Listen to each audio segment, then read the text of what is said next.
Welcome to the Deep Dive. This is where we take a pile of sources and, well, turn them into something really useful and interesting for you.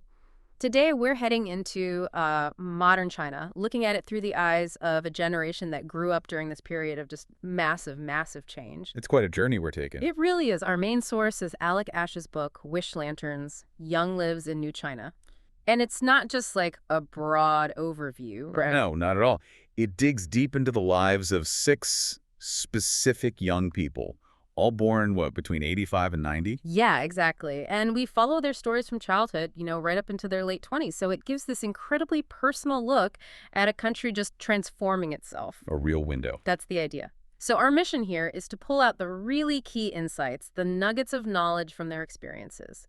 Think of it as a shortcut, really, to understanding the complex stuff, the surprising bits, and the very human struggle. Struggles that were happening against this backdrop of enormous change in China. Right. And hopefully you'll get some aha moments about things like identity, dreams, compromise, things that are universal, really, no matter where you live. So let's dive in. Okay. These 6 people, they're not just, case studies. Their lives together paint this picture of China's incredible diversity. We meet them just as the country's really starting to speed up economically, socially. It's a fascinating mix. You've got Xia Xiao, who the author calls the dreamer. She was born way up in the Northeast, Neha, really rural. Very traditional start. Oh, absolutely. Mhm. Home birth, pierced her ears for good luck. Hmm. Little details like that show this deep connection to older customs, even as things were starting to change. Mhm.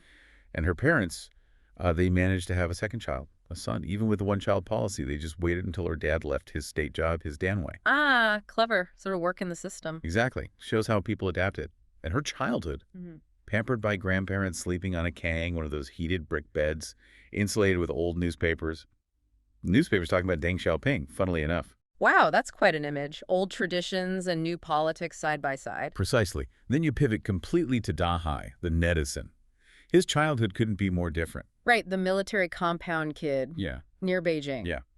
Totally self-sufficient place. His dad, his granddad, both soldiers. For young Dahai, that compound was his entire world. He'd play war games, flattening bullets on railway tracks. Sounds intense. It does. But what's interesting is how he eventually saw the outside world. Family trips. One to a reservoir, another to, get this, a Soviet aircraft carrier turned theme park down in Shenzhen. Seriously, a Soviet aircraft carrier theme park. Yep. A sign of the times, I guess. Huh. That rapid commercialization opening up. Definitely shows how fast things were changing. Okay, who's next? Next up is Fred. She's the patriot.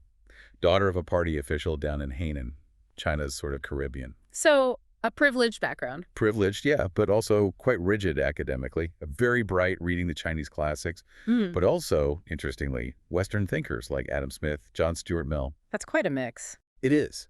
And it points to this intellectual bubbling happening. But here's the really key thing, the contrast. At school, she had compulsory patriotic education classes. Found them boring. I bet. But at home, her parents told her the true story, the unvarnished history, great leap forward, cultural revolution, really tough stuff. Her grandfather went through labor reform. Her dad was actually stoned by Red Guards as a kid. Wow. That difference between the public story and the private truth, that feels really important. It's a defining feature, I think, for many in that generation, that duality. Okay.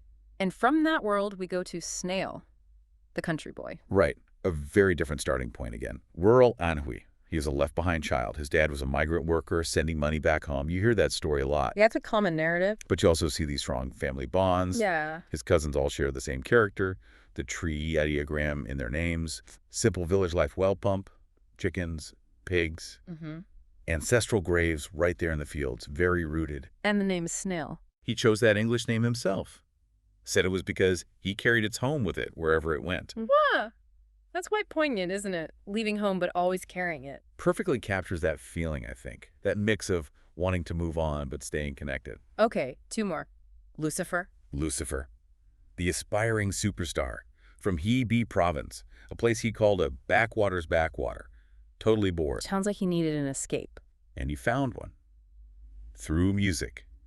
Specifically, Western music, smuggle in on these Daku CDs, the ones with holes punched in them, Green Day, Blink 182, that kind of stuff. The Daku generation, that really opened up a whole new world for lots of kids. Absolutely. And there's this one really intense story about him. Mhm. His dad forbade him from playing music, wanted him to get a stable job, like his older brother who was a prison guard. Oh dear. Generational clash incoming. Big time. Lucifer protested by smashing a glass against his own head. Just raw frustration, that conflict between wanting stability and, individual passion. Wow, that's extreme, but it really highlights the pressure. Yeah. Okay, and finally, Mia. Mia the rebel.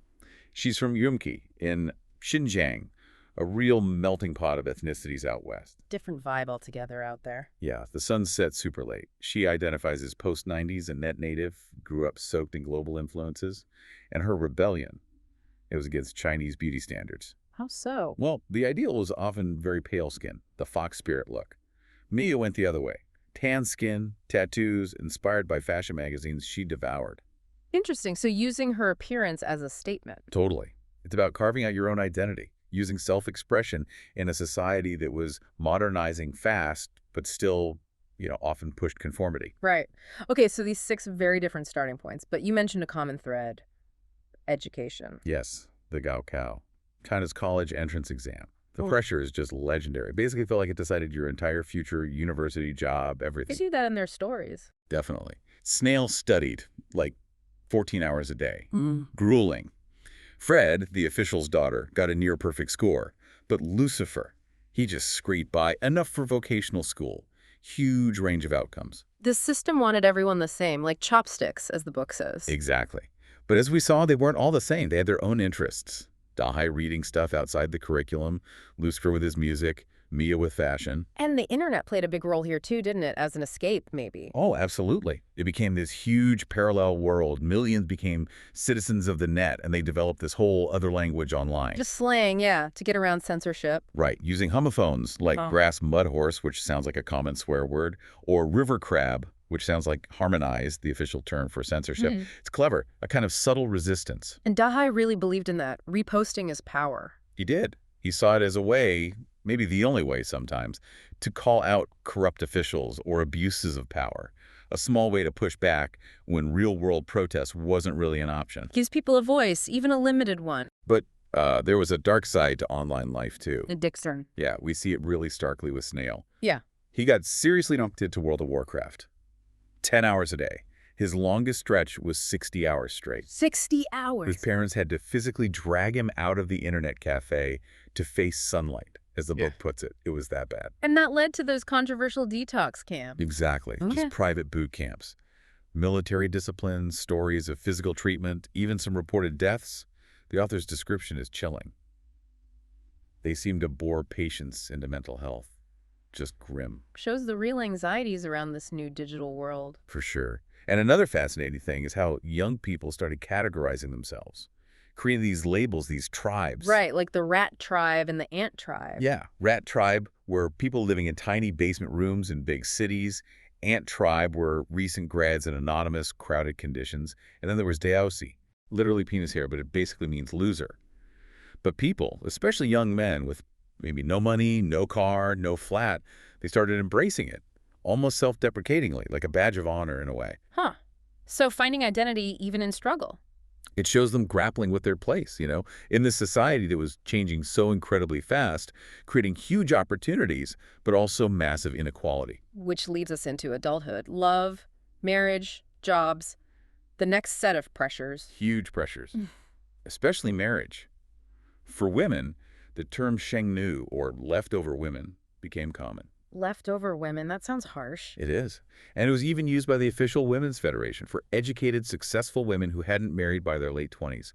Xiaxiao felt this intensely. Her mom nagging her daily, her grandma asking, heartbreakingly, "Will I see you married before I die?" Oh, wow. That's heavy. It really is. But men felt it too. The pressure to be providers. If you didn't have a flat, a car, savings, you risked being called a San Wunen, a three-withouts man. And there were more men than women, right? Because of the one-child policy. Exactly. Millions of surplus men, the bare branches, Guanggun, made the competition fierce. Dahai did the math, figured it would take him 50 years to save for a flat in Beijing. 50 years. Just impossible odds. So love becomes Transactional? It could feel that way. You saw it on dating shows, like if you were at the One Wealth was just put right out there. Online dating apps, they'd ask for your salary if you owned property. Really, straight up. Straight up. And Lucifer, remember him? He went on a dating show called Be Mr. Right and actually said he wanted to be a gold digger to get a flat. Kind of flips the stereotype, but highlights how economic factors just dominated. So how did this play out in their careers? Did they find fulfilling work, or was it all compromise? A lot of compromise, honestly. Look at Dahai. Studied computer science, pretty modern field, ended up working for a state-owned enterprise, a Danwei, overseeing construction. Very old school, stable, but maybe not his dream. And Jacques Xiao, her dream was the clothes shop, right? Remember? Yeah, her symbol of artistic youth. But it failed. Rising rents, disagreements, reality hit hard. She ended up working for the same Danwei as Dahai. Stability won out over the dream. A familiar story. What about Snail? He moved up, didn't he? He did. Started as a KTV attendant, moved into IT, definitely moving up. But even then, with his rural hukou, his residence permit, affording a family life in Beijing, the math was still daunting. Always that economic pressure. Always. Lucifer's rock band, Rustic, they got some buzz but couldn't break through internationally. He ended up on reality TV, then later running events at a bar in Beijing. More modest. And Mia, the rebel stylist. She pursued it. Freelanced for Harper's Bazaar in Beijing. Pretty cool. But she still needed a part-time newspaper job just to get health insurance. She called it her private rebellion, finding ways to do her thing within the system. Right, working within the constraints. So amidst all this pressure, did anyone find, real connection, real love? Well, Dahai and Jacques Xiao did. They had what they called a lightning marriage and a naked wedding. Naked wedding, meaning? Yep. Meaning no flat, no car, none of the material stuff society said they needed. They just went for it. They believed it was Yuanfen, destiny. Ah, Yuanfen. That's a lovely concept. It is. Yeah. And their wedding itself showed this mix. Urban wedding, bit of East meets West, a dramatic MC, personal vows. Very different from, say, Snail's wedding back in his village. How was his? Totally traditional. No vows exchanged. It's just feasting, endless toasts with Baiju teasing the bride. It highlights that huge cultural gap, even within the same generation, between urban and rural China. Fascinating differences. Now, looking back, how did their thinking evolve, particularly around politics, the system? That's really interesting. Fred, the official's daughter, remember, she started out quite left-wing, involved with an online forum called Utopia, Right. but she shifted, moved toward no more nuanced patriotism, believing in China finding its own path to modernity. She wanted rule of law, proper legal processes, not just rule by law, which can be arbitrary, a subtle but important distinction. So not blind acceptance, but a kind of critical patriotism. I think so. And Dahai, his journey was interesting too. His early anger at authority figures kind of softened over time. He actually came to admire Xi Jinping, Daddy Xi, for cracking down on corruption. Really? After his rebellious youth? Yeah. He admitted he'd compromised. He realized his job, his family's stability, depended on the system. He wasn't going to be joining any protests. It's that pragmatism kicking in, adapting to the reality of the one-party state. Finding a way to live within it, maybe make small changes from within, like Fred? Perhaps. It shows how people find their own ways to navigate these complex political realities. So looking at all six, you see this theme of, well, the price of progress, the compromises made. Absolutely. Dahai's anger is tempered by responsibility. Jacques Xiao trades some independence for stability. Snail makes it to the big city, but then wonders if he should leave. It's that constant negotiation. And the author notes poignantly that their own children, their own little monkey, would grow up and be young like they were once. The cycle continues. It does. And to wrap up, there are two final images from the book that really stick with you. Okay. First, Dahai tries to find his childhood diary. He'd buried it on the mountain near his old compound. But he goes back, and the whole place is transformed. A tourist site. He can't find it. His personal history just paved over by development. Exactly. A powerful metaphor for how quickly the past, even personal memories, can get obscured by change. And the second image. It's Yaxia, back home in Nehe for the Lantern Festival. She writes a wish on a lantern and launches it into the freezing night sky. It joins thousands of others drifting north on the wind. The wish lanterns from the title. Yes. It's this image of fragile individual dreams floating up into this vast, uncertain future. She watches hers disappear and then just turns and walks on. Resilience, hope, maybe, but also acceptance. That's a beautiful, bittersweet image. It really captures the feeling of the book, I think. These 6 lives, they show us so much about young people in China. their hopes, their vulnerabilities, the deals they make. It's specific to China, of course, but so much of it feels deeply universal, too. Yeah, you see the country evolving through their personal stories. Exactly. And it doesn't just stop there, does it? The author mentions what happened after the book. Their lives kept changing. Right. Snail did leave Beijing, went back to Anhui. Fred was planning to go back to Hainan. Lucifer opened his own bar cafe. Mia started her own fashion studio in Shanghai, and Dahai and Jiaxao. Their work unit relocated them to Urumqi, Mia's hometown. Wow. Full circle almost for them. So their journeys just keep going, reflecting that constant churn in China and just in life, really. Constant change seems to be the only constant. So the final thought for you, listening.